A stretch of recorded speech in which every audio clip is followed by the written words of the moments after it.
Will a lack of an extension derail the Knicks and Julius Randle?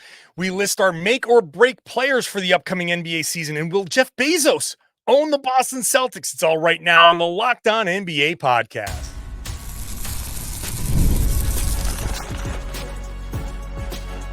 You are Locked On NBA, your daily NBA podcast. Part of the Locked On Podcast Network, your team every day. Hey there, welcome back to the Locked On NBA podcast. So happy to have you here with us on a Wednesday. Different hosts all week long on your Wednesday show. We're your regular guys. I'm John Karalis, host of the Locked On Celtics podcast. Find me on Twitter at John_Karalis. And I'm Jake Madison, host of Locked On Pelicans on Twitter at NOLAJake.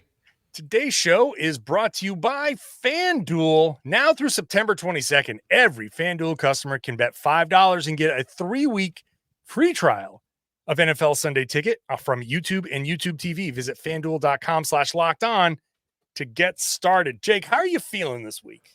I'm feeling good, man. Schedule's out. We can start making plans for the NBA season, see the games that I'm excited about. Cool. I know my life for the next 9 months all of a sudden. I don't need to think about it. Schedule out. I just came from the TD Garden where I got to watch a professional basketball game as a fan, the Connecticut Sun WNBA game. First ever WNBA game at the TD Garden. It was a fun crowd, full house. Nice to see those. Nice to see all those women getting a full house, 19,000 fan treatment. It was really cool. Later on, we'll talk about who will occupy that TD Garden, who will own the team that occupies that TD Garden. Will it be Jeff Bezos, or is that just a bunch of smoke and mirrors? Our make or break players in the second segment, but we're going to start with Julius Randle.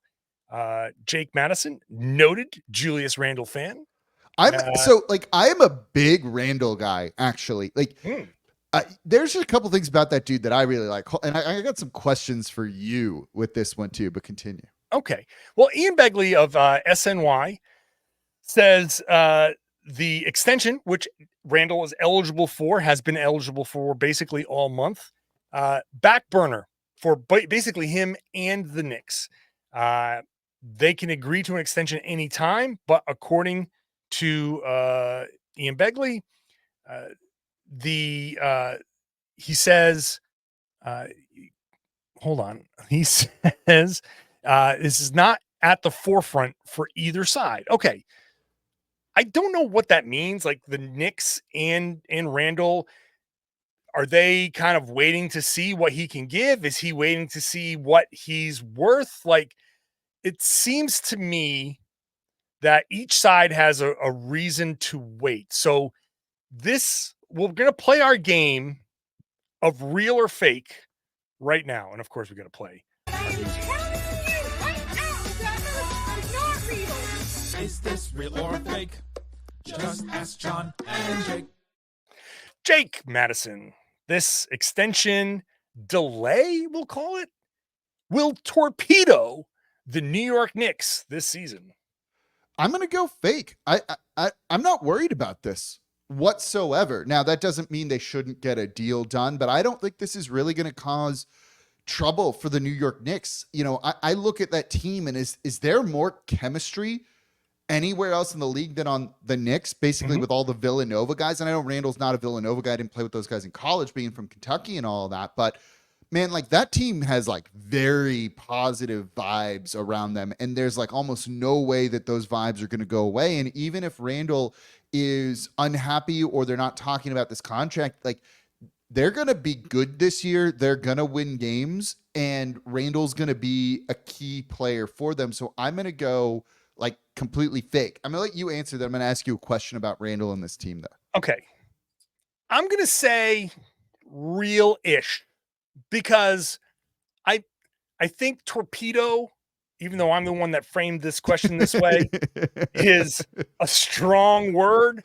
I don't think this will torpedo, derail the Knicks, but I do think it will have an impact because we've seen Julius Randle in a contract year before, and he's had incredible good in those years, contract years. But that means he is the number one option. He's the one at the center of it all. And, well, now you got Jalen Brunson here as your main option. And the reason why I think it'll have an impact is contract year players playing for the contract tends to put that ahead of the team goal to some degree. Not that he's going to be disruptive, not that he's going to want to intentionally say, hey, you don't do this. This is me shooting. He's just going to, when it comes time to make the decision, pass or shoot, more often than not, I expect him to shoot this season, even if the play might be to pass.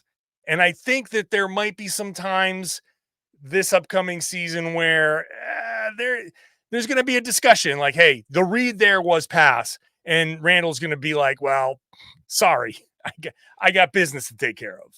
Yeah, but I don't think that's a bad thing, to be perfectly honest with you, right? So here's my question to you, right? Jalen Brunson is the number one guy on that team, and he's the best player. Like, that's kind of the cornerstone guy. Is Randle number two? Is he a better player than Anunoby is to you? He's a better offensive player. I think Anunoby is a better two-way player, like maybe all-around player, playmaker, all of that. Which is important. It's an important distinction because the Knicks definitely need scoring. So he's going to be their second best scorer, but Anunoby's more important to the Knicks' success because he does a lot of other things, because he can, the way he can defend and move the ball, where I think Randle, certainly big, tough player, it's not like he's a total negative on defense. He tries. No, he tries. Like that's what's impressed me like the most about Randle is once Thibodeau got there, like he got Julius Randle, who was not a noted defensive player, to buy in on defense. And again, that might have been Randle in a bit of a contract year and all of that. Don't get me wrong. But the fact that Randle tries on defense and has all NBA potential, and I don't think Anunoby has all NBA potential, and that does tend to skew offensive, certainly with the voting. You know, when you kind of look at the hierarchy with that team, Randle's two, in my opinion, like not even close, I think. And so to me, that's just like, well, you know, you kind of said it in the open of this segment here, like, you know, does Randle need to prove something to the Knicks? Are the Knicks waiting to see something from him? And to me, the answer to that is like, no, you know exactly who this dude is. And he's a second or third team all NBA guy, in my opinion. So if there's an extension, just get it done, right? To me, this one's a little bit of a no-brainer. And I'm wondering maybe if they're not hammering this out just yet is because they maybe want to make another move during the season that'll influence their salary cap, you know, next year. And so maybe Randle does the Jalen Brunson and takes a little bit less money on his next contract to try and make it work with this team. Now, I'm not saying he will or won't, but you can't, you know, if you want to make another move, you can't lock him into kind of like a max deal or whatever the number would be for him and then kind of ice you out of making a move or stop you from making a move because of the salary cap considerations from it. Maybe, you know, this team is being absurdly aggressive in acquisitions and on the trade market and all of that. I wonder if some of that's at play and why they're like, yeah, we're in no rush. We'll see what we do during the season leading up to the trade deadline. Then we know what number Randle falls in at. The Brunson extension is an incredible, like, that's a great point. And it makes me wonder what the Knicks bargaining position is, because if their bargaining position is, hey, this guy just took a big discount, why don't you also take a big discount? If I'm Julius Randle, I'd be like, the circumstances are a little bit different. Now, Randle has had his injuries, but it's a little bit different for a small guard to take the money that's up front. Yeah. And look, he can say, hey, my motivation was this, that, and the other thing, and I want to win and blah, blah, blah. But this is why the players union hates when players take big hometown discounts, because now that puts pressure on other players to also take less money. And that money isn't always spent.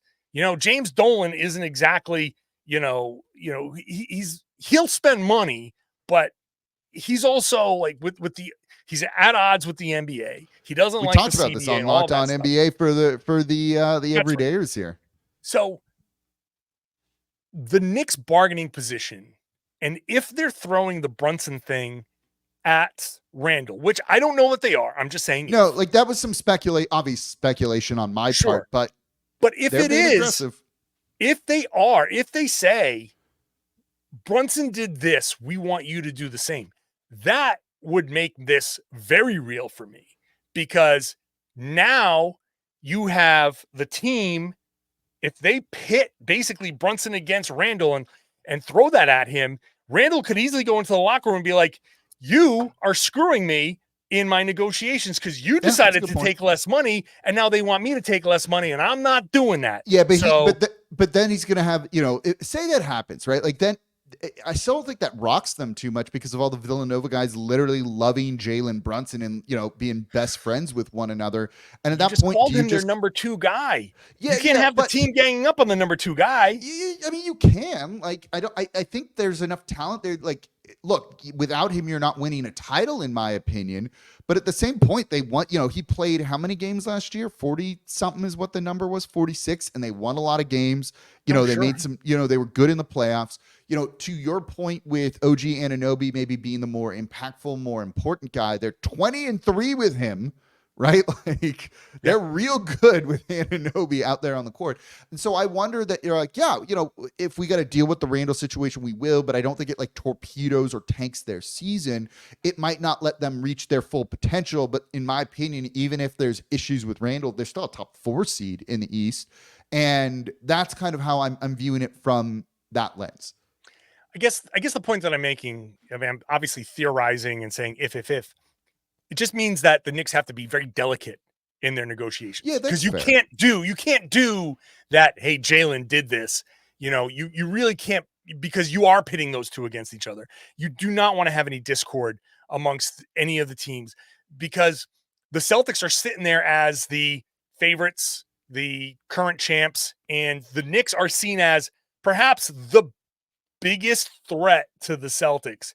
You do not want to jeopardize, especially a big, tough, strong player like Randle, where the Celtics don't have a big, tough, strong guy to match up with him necessarily. Randle could be a difference maker in a series against the Celtics. He would be a guy that I'd look at and be like, that's going to be a tough guard. That's going to be a tough cover. Now, how he comes through in big spots, we'll see.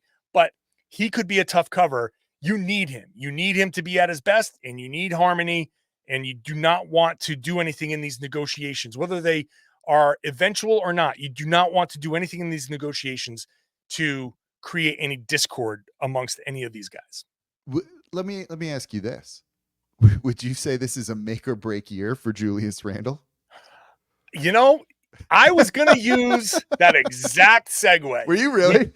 We could look at Julius Randle as having a make or break season. We could discuss him in our discussion of make or break players, which we are going to do next. Today's show is brought to you by eBay Motors. Passion, drive, and patience. That's the formula for winning championships. It's also what keeps your ride or die alive. eBay Motors has everything you need to maintain your vehicle and level it up to peak performance. I know this firsthand just through Jake Madison, having visited Jake in New Orleans and seeing a very nice classic car that he has fixed up courtesy through eBay Motors. They've got things like superchargers, roof racks, exhaust kits, LED headlights, and more. So whether you're into speed, power, or style, let me tell you, Jake's car has all three. eBay Motors has you covered with over 122 million parts for your number one ride or die. You'll always find exactly what you're looking for. And with eBay Guaranteed Fit, your part is guaranteed to fit your ride every time or your money back, because with eBay Motors, you're burning rubber, not cash. With all the parts you need at the prices you want, it's easy to make your car the MVP and bring home huge wins. Keep your ride or die alive at ebaymotors.com. Eligible items only. Exclusions apply. eBay Guaranteed Fit is only available to U.S. customers. Thanks for making Locked On NBA your first listen. Go check out Locked On Knicks. They're talking about Julius Randle extension every one of these teams, that the players that we're about to talk about in our make or break segment, these guys, these teams are all having similar discussions. There's a lockdown for every team. So go check those out wherever you found Locked On NBA. Of course, Locked On Celtics, Locked On Pelicans. Make or break players this upcoming season. It's an interesting definition. What is make or break? And I think the collective bargaining agreement kind of changes a lot of this, because there's a lot of guys who are star players, but the way teams are spending money, they have to make some tough decisions. And I think some of these star players are already feeling some of that heat. These guys who might normally get max contracts this season could make or break whether they get max contracts, less than max, or something completely different. Who knows what? So as we start our list of potential make or break players, I'm going to throw out your guy. Brandon Ingram is, I think, at the head of the list of make or break players this season, because he wants that big deal. He hasn't proven that in this environment that he gets that big deal, that he deserves it. And he's going to have to prove it this year. No, I agree. Trust me, when we were making this list, that was the first dude that I wrote down among some other names here that we'll get to in a second, right? He's eligible for 4 years, $208 million, so $52 million a year on average, and no team wants to trade for him. This is an all-star player, guy won most improved, a guy that basically can give you an average 25, 5, and 5 on a season, which is pretty incredible. And no one wants him, right? The Atlanta Hawks didn't want him in the trade for DeJounte Murray. It makes a ton of sense to trade him for like Jarrett Allen, right? A deal that makes sense for both sides. But the Cavs don't want him and don't want to pay him that money. And the fact is, like, they haven't been able to deal with him because his contract demands are keeping this from happening. And the Pelicans don't want to give it to him. And the big thing is, right, like, he's very ball-centric, very ball-dominant, and that's not a bad thing in and of itself, but he doesn't shoot threes. His three-pointers have gone down basically every year in New Orleans, and it's 2024. You've got to take threes, and he kind of refuses to do it. You know, there were some rumblings here in New Orleans that, you know, he and the coaching staff weren't really seeing eye to eye and all that. He just had that big failing a year ago in the FIBA World Cup with Team USA as well, right? That's probably why the Warriors and Steve Kerr don't want to trade for him, because Kerr took shots at him in the media. You know, he's looking at, if this doesn't go well, a mid-level exception deal in free agency next year, because there's not money in free agency next year. There's no real money in free agency anymore. So if he doesn't either change his play style or kind of like explode as an all-star, all-NBA kind of level guy, like he ain't getting paid in the future. And that's for a guy that I do think is very good. Very good is not good enough for max contracts anymore. And I think that's why this new CBA is changing the definition, I think, of a make or break player. Because if you're not the leader, the number one guy, then the willingness for a team to spend max money, it's not there the way it used to be, because first apron, second apron, you start to run out of money fast when you're giving up 30 to 35% of the cap. And if you're tying that up in the wrong guy, then because you're so limited in the players around that player, you need your max guys to make other players better. Ingram is a very good player, but does he make anybody else better? Hopefully, because I'd like to cover a really good team here in New Orleans, and he's not being traded just yet. So he looks like he's going to start the season on the roster. So in that same vein, let me throw another name at you. And I put Bradley Beal down for this, right? Mm-hmm. This is someone who's earning $50 million next year, 53 the year after that, 57 in the third year of this, right? He's basically a max level guy on the Phoenix Suns, did not play well in the playoffs, averaging just 16 points per game, right, as they got swept, was injured during the regular season. He hasn't gotten out of the first round of the playoffs since before 2018, I think is the stat I just saw. Like, this is not just his legacy, I think, a little bit on the line here. He hasn't gotten out of the first round since 2017, right? Mm-hmm. So it's been a minute. It's not just his kind of legacy on the line. It's this Phoenix Suns team, too. If they don't get a near max level version of Bradley Beal here, when you get into the second apron and what it limits you and what you're capable of doing, they can't afford to keep him on the roster, it feels like. Well, his big thing is obviously the injuries. right? Yeah. 53 games last year, 50 the year before, 40. I mean, it's been a while. It's been since the 2021 season that he played 60. So if he can't stay healthy, that I think the make or break for him is just playing. The That's fair. availability. Get to 70 games, and maybe you can find some of the rhythm and some of the stuff that makes you who you are, and you can get back to averaging in the mid 20s. And but he has to find his role. He has to find his confidence again. And he has to just stay on the floor. It's a different kind of make or break for him. It's a make or break, you're right, for the entire Suns organization, because they basically said, we're going three big scorers and we're throwing caution to the wind. Oh, they basically said, like, screw the second apron and let's go for it. And you can do that for maybe a year. But you're right. He does have to have the Suns need him to be something close to his all-star self, or else. Yeah. But then that's the whole Suns. The whole Suns could be falling apart. You could say that for anybody on that team easily. But like, I trust Durant to do it. I trust Booker to do it. The question mark I have is Beal. Yeah, for sure. He's an absolute make or break guy. I want to go with Trae Young as well in that similar vein. Yeah. Like, this is a big season for Trae Young because they just traded away DeJounte Murray. He's had a reputation, and a coach killer, all of that. This is kind of like a last gasp to me. He's already been kind of rumored. People would talk about, do you trade Trae Young? I wanted the Pelicans to trade for him over Murray, to be honest, but it was a realistic possibility. He has to prove that he is a more complete player. He needs to at least pay attention on defense. He's never going to be a lockdown defender, right? But he at least needs to not be a complete detriment. We know he can pass.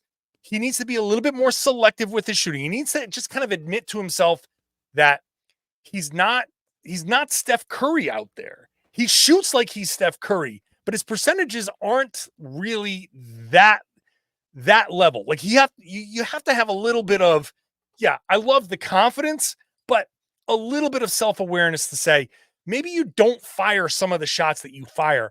You're such a good passer. Get to the point where you make it more about setting up your teammates, and then defensively, just be in the right position. Take a couple of charges. Maybe you jump a passing lane, he can get some steals, but don't just get lost and stand there and be a turnstile and make everybody else make up for your shortcomings.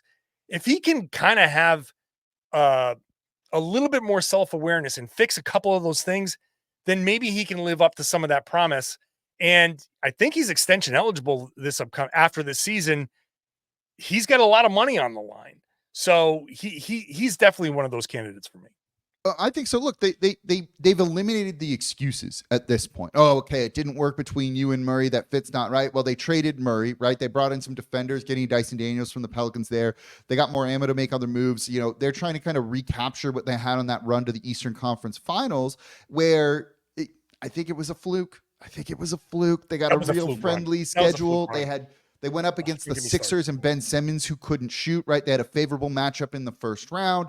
They took a game or two off Giannis, I think, and everyone thought they were on the ascent, and it turns out they weren't. It was just a fluke playoff run that made us think, this guy was better than he is, or this team was better. And, well, we've eliminated some of the excuses here, so it's kind of make or break, in my opinion, with him. Let's go rapid fire on one or two more here. Another guy that's kind of different from these I picked is Cade Cunningham with the Pistons. He's entering his fourth year in the NBA. He's now going to be 2 years removed from that injury. And, in your fourth year, you need to start impacting winning in a positive direction. His extension kicks in not this year, but next year, where he's going to be making, $38 million, $42 million, $45, $48, $51.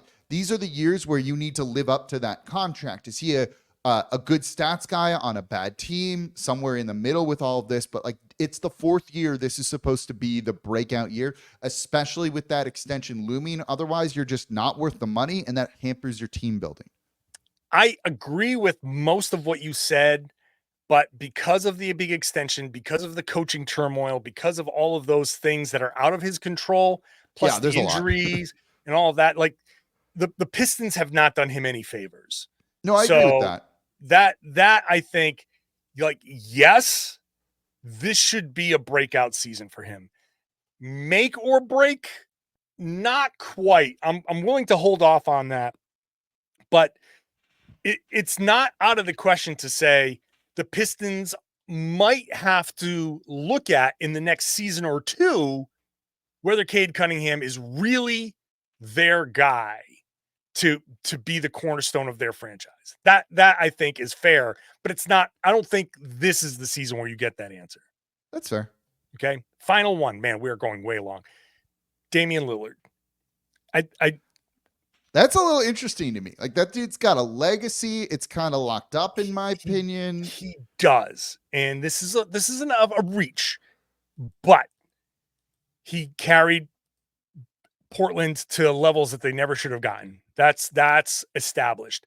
Then he goes to Milwaukee and they have a real disappointing season. Again, coaching issues, other stuff is involved there for sure.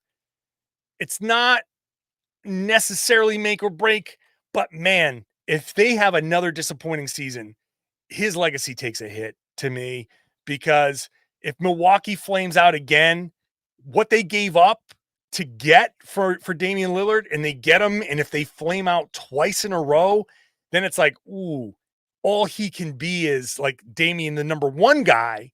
He can't, like, him plus Jan, like there's going to be some discussion. If this goes poorly again, there's going to be some discussion about like, really? So what I think is interesting with that is, and we'll wrap it up on this, right? Like, when you look at kind of legacy, do you have him? Who's ahead, him or Drew Holiday? Well, I think Lillard's ahead. Holiday as far has as a quality of player, like, Holiday's got 2 NBA titles in his first year on these teams, including the Bucks, and Lillard replaced him, right? Yep. He's also got two Olympic medals and was kind of key for Team USA on some of those too. Like, yeah, I want to say Lillard because of the stats and everything we've seen him being one of the more clutch players, but like, I don't know, Drew Holiday's like accomplishments resume like looks sneakily really good. Absolutely. Right? Absolutely. He's had a great career and he's had a lot of success. But Lillard is the better player, at least the better offensive player, obviously. Certainly the better offensive player. But yeah, I think Holiday, it's an interesting discussion to see how close that might be one we need to talk about on another show, looking at those two. Okay. We are so long. We're going to get into so much trouble for this show. We'll table that. Maybe that'll be a future discussion, because we're going to have plenty of time to get into this.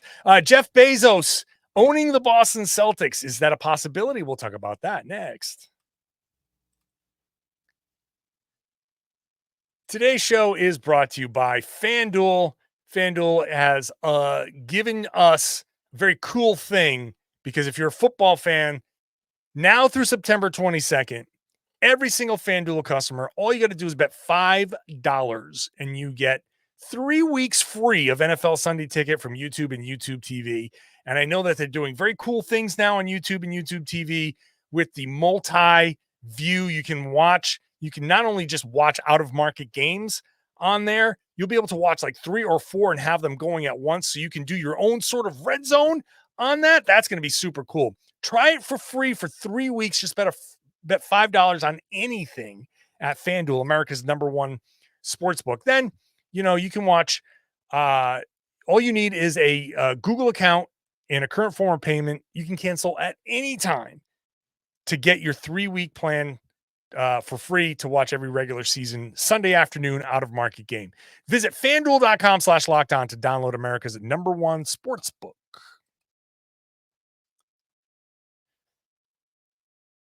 Okay, Jake. Bill Simmons kind of got people buzzing a little bit about Jeff Bezos potentially on. He said he heard a buzz. There's real buzz about Bezos making a bid to maybe own the Boston Celtics. There has been a report, somebody close to Bezos, according to a report that's out there, that says, nope, not true. We'll see. The Celtics sale, I don't think it's going to go that way myself. I do cover the Celtics. I don't think that's going to be it's going to be sold to like a big major buyer like that. But I think the bigger story here is that the league wants a $6 billion price tag for the Celtics so they can sort of justify to groups in Seattle, Las Vegas, wherever they're going to put these expansion teams, hey, it's going to cost you $6 billion to get in on this. And it would be a nice help for the league if they can be like, well, hey, look, the Celtics just went for $6 billion. That's just what it costs to get into the league now. I don't think they need a buyer like Bezos buying the Celtics to justify that number. So I don't buy too much into it. Like, I get the logic behind it, but I think it's one of those things where you want to own an NBA team, here's the cost. Right. And it seems like a lot of billionaires want to own NBA teams right now because their valuations just keep skyrocketing. Sure. Right. Pelicans sold for $330 million and they're now worth like $2 billion a decade later. Like, this is an industry you want to get in on if you just like money. And with the new TV rights deal and all that, I don't think they need Bezos to do that. Putting him as an owner in the league and having these other owners have like easy access to him is maybe one of the things that could be appealing to some of that, right? Just for the connections. But like, man, you could put a $10 billion price tag for an NBA, a new expansion franchise, and someone would pay it.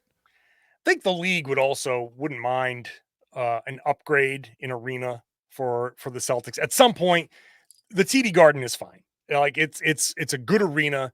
Like I said, I was just in there today. There's nothing wrong with it. I've been in much, much worse arenas around the league that need upgrades. Miami stands out. Phoenix, I think, could use an upgrade. But regardless, at some point, it would be nice if somebody came in and was able to. I'm sure the league wouldn't be mad if somebody tried to build a new arena for the Celtics. No, not at all. But the problem is, and this is kind of like a catch-22 in Boston. You want somebody in to build a new arena. They're not going to come in because they don't own an arena. And on the side, at the same time, just Boston is unique, and there's very little real estate to go build something.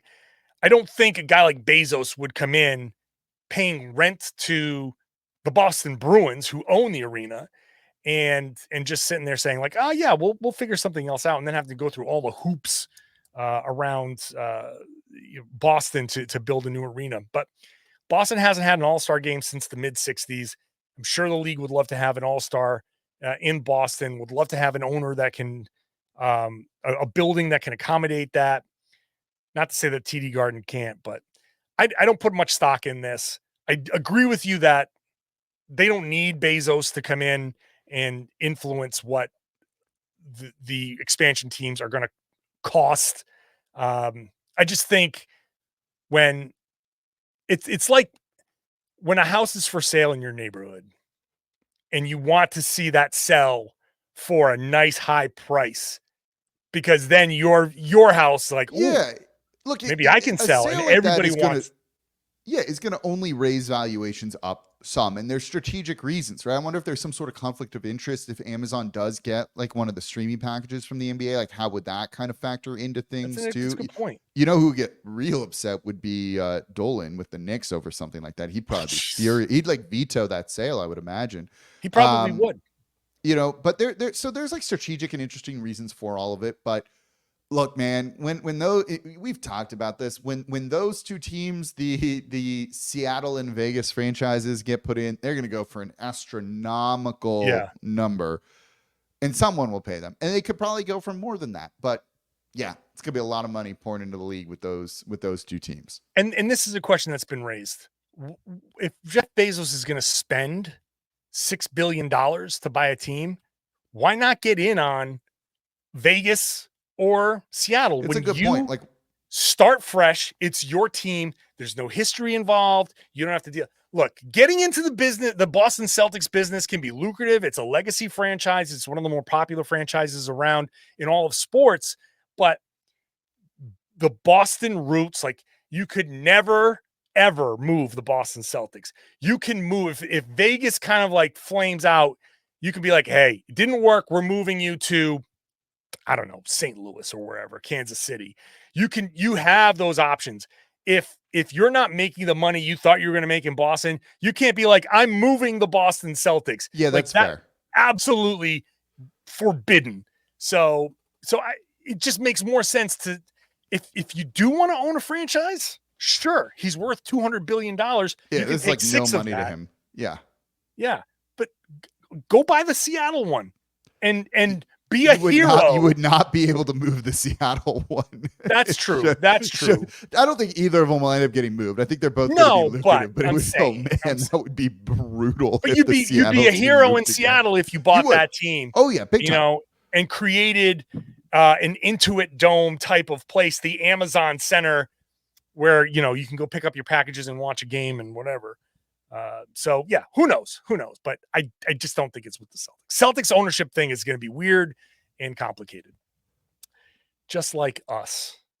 I think we're pretty like basic, normal people, actually, with just like happy lives. We're pretty happy people. You know who's not going to be happy? Our bosses. I know. Because we're going long, which means this podcast is now over. Thank you for listening. On Wednesdays, it's us, usually us. I'm John Karalis, host of Locked On Celtics. You can find me on Twitter at John_Karalis. And I'm Jake Madison, host of the Locked On Pelicans podcast on Twitter at NolaJake. And sorry, Nick. Yeah, when Nick Angstead stops yelling at us, he's going to host the show tomorrow with Pat the Designer. So make sure you're checking that out. Get into the comment section. Let us know what you think about all of this stuff. And share the podcast. Tell everybody they should be listening to and watching the Locked On NBA podcast here on the Locked On Podcast Network. It's your team every day.